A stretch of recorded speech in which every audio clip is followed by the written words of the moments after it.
Hey team, happy Tuesday to you.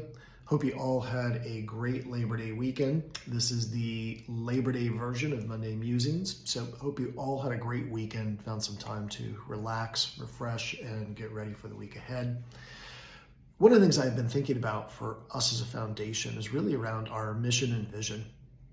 We've got a powerful mission to strengthen early literacy in Tennessee and to create lifelong learners across our state.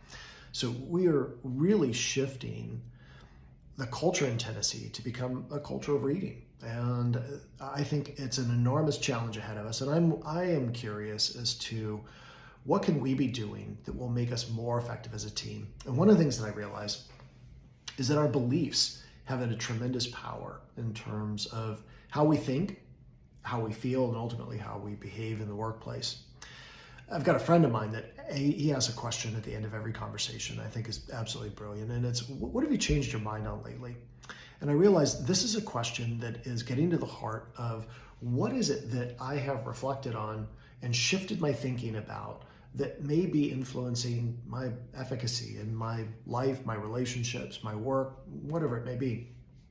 And so I was thinking for us as a team is, what are your beliefs that guide, influence, or impact your decisions and or mindset around particular things? And I'll give you a couple of examples that I think could be helpful to just thinking about how do beliefs impact the way that I feel about particular things. So one belief would be meetings are a waste of time. If we go into a meeting believing that it's a waste of time, oftentimes it will be a waste of time. And then ultimately we impact the outcome of that because we can oftentimes get in our own way, making meetings ultimately an unproductive use of time. Have you ever gone to a conference and you say, oh gosh, this conference is going to be awful? We go in with that mindset, that belief that it's going to be awful, complete waste of time, and lo and behold, it is.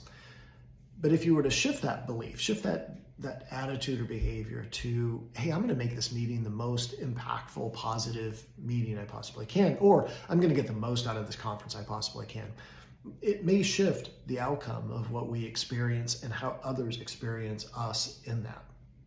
So, my challenge to you is, what are the beliefs that may be getting in your way? And one of the ways of identifying those is around business. Are there issues that cause you some kind of unease, discomfort, irritation that kind of come up from time to time that you find yourself really struggling through? It could be attitudes around people, processes, procedures, or particular issues around work. But give that a little bit of thought and see what comes up for you.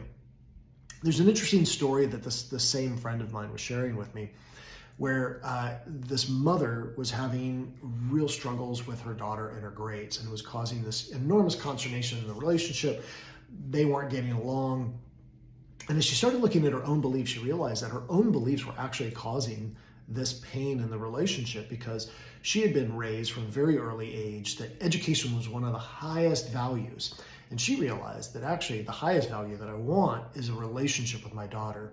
So she shifted her belief, started focusing on the relationship, and lo and behold, within 6 months, grades resolved themselves on their own, and the relationship became paramount. And she realized that, wow, this belief was actually getting in my way, preventing me from having an effective relationship with my daughter. So, I think for us as a foundation, that same kind of power is there if we simply make some changes to how and why we believe the things that we do. So, I had asked him, how do people kind of go about this process of changing a belief? And he calls it doing the equation, right? He looks at what's causing you pain, what might relieve that pain, and then can I just shift the belief? And so he says, change first, find facts later. And so, I would encourage you to take a look at maybe one thing around work and or the mission or vision or how you're conceptualizing the work that we do as a foundation, and say, what is one thing I can change that could shift my belief in a positive direction? So just a thought, something that I'm weighing myself. I think I'm going to be looking at this as a team in a much longer trajectory over time, but really leaning into our values, I think, is another one. Boldness, openness, optimism, knowledge, and ultimately stewardship. And so I think as we lean into those values, that should help us sort of suss out what are the beliefs that may be getting in my way, preventing me from achieving the things that I really want to achieve in my role, your role at the foundation. So this is a little longer episode than normal. I won't apologize, but I hope that this is useful. I will leave you with something interesting. So history is one thing that I absolutely love, and military history is something I love even more. And so if I were to ask each one of you, speaking of the power of belief, how many times America has been attacked on its own soil, most people would say twice: Pearl Harbor and 9/11. Well, it turns out that history is actually a little trickier than that. Something that we don't see in our history books actually happened 2 other times. Once in 1916 and once in 1942. In 1916, the Germans attacked what's called the Old Tom explosion. They attacked a railroad yard where it killed over 50 Americans, injured a bunch of others, and did the equivalent of about $45 million worth of damage by blowing up a train of munitions, where the impact of it actually impacted the Statue of Liberty and could be felt all the way up into Maine. So enormous event that is completely eluded the history books.